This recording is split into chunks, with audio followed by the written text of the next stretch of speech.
This past weekend, I went to the Whaling Museum of New Bedford with my two little kids. Stay tuned to hear how it went.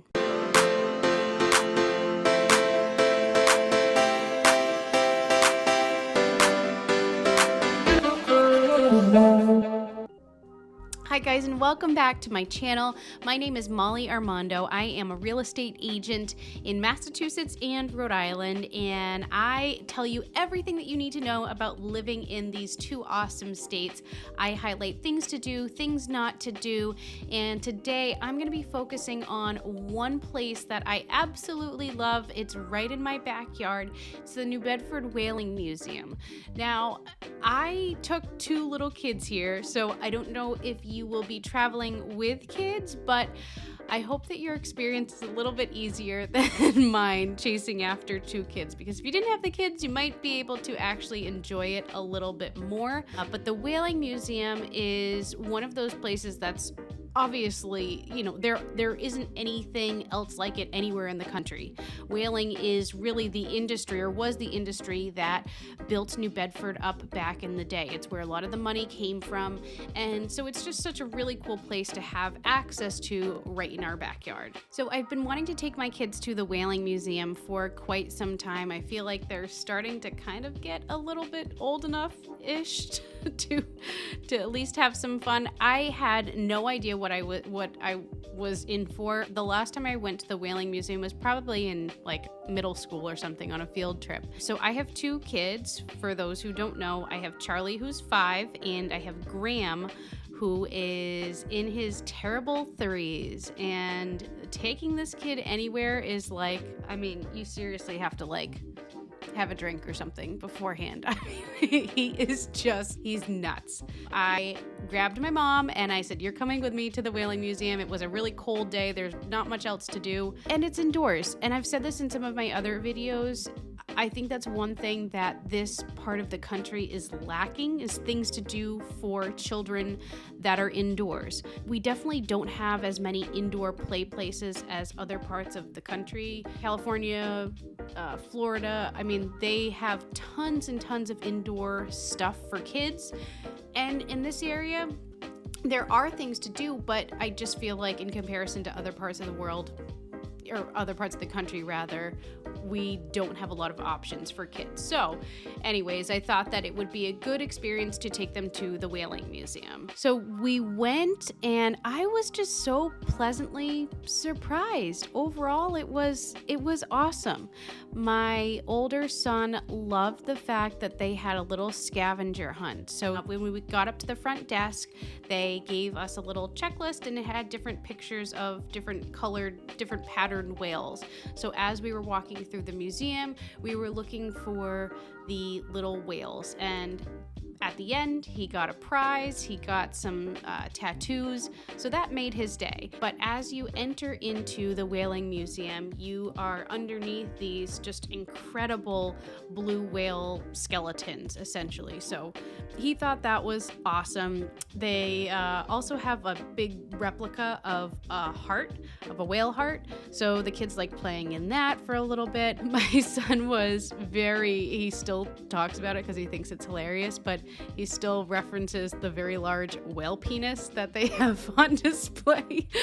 So yeah, he got a huge kick out of that. We were probably only there for maybe an hour and a half or so, but that was perfect for my mom and myself and the two kids. My mom got a military discount. I don't know how much that was, but for the 4 of us, it was $55, which I think is a little bit expensive for just, an hour or so, but I do feel like I'm not upset spending that money because I feel like it's going to a good cause. I love the fact that they're, preserving the history of it all. So I was totally fine to spend the money, but it is a little bit on the pricier side. I also loved that they had staff on hand to help explain certain exhibits, just really interactive. There were a few people there who took the time to come up to my son, the older one, Charlie, and say, "Look, do you know what this type of bone is? This is a rib." And they were, trying to have conversation and get him to engage with them, which I just thought was really awesome. And as you continue through the museum,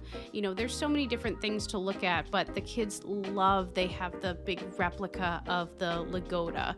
It's almost like a shrunken down version of one of the boats that they used to take out when they went whaling, essentially. The Whaling Museum also has, I am, for whatever reason, I'm obsessed with scrimshaw, because I think my dad used to have one in our house when we were younger, and I just think it's so cool. I love art, and I can appreciate how much time it used to take someone to, you know, chisel away at a little tooth. So they have a huge room that it's the largest collection in the world of scrimshaw. So it's they have a whole area that's canes and, you know, just generic, you know, teeth that they have etched on, like bookmarks, like anything that you can think of that could be made with bone.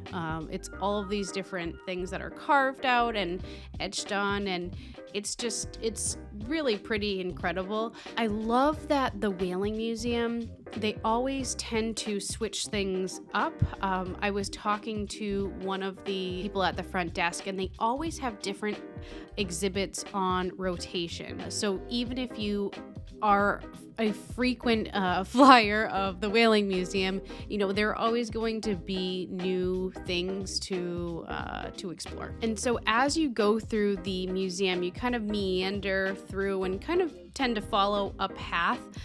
There was one little area that my kids absolutely loved. It was like a silhouette booth, and so it's all dark, and you go up on a wall and like do a funny pose and press a button, and then it flashes a light, and it has like the image of your body on the screen. So my kids loved that. We had a really fun time. We were cracking up with that.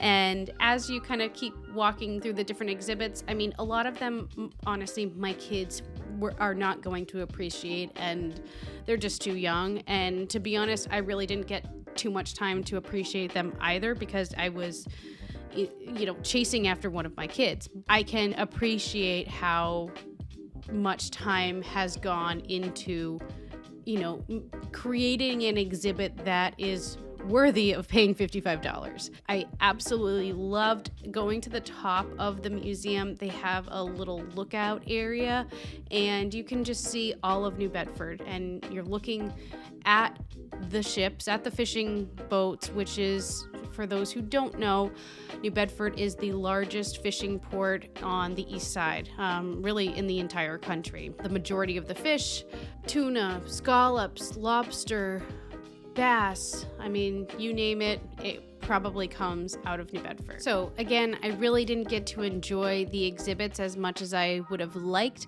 but my kids had fun. Charlie said that his favorite part was doing the scavenger hunt, playing on the boat, and doing the fun silhouette thing. And, you know, he said he had a great time.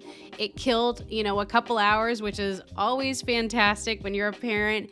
And yeah, I highly recommend it if you're in the area, if you're in New Bedford, even if you're here for the day, or you're just, you know, maybe you're relocating to this area, you definitely have to check out the Whaling Museum. If you enjoyed this video and you thought it was helpful, please don't forget to hit the subscribe button so that you get notified each time I launch a new video. I launch new videos each and every week highlighting things to do, things not to do, and I absolutely love helping people relocate to this area. Maybe you're even just visiting for the day.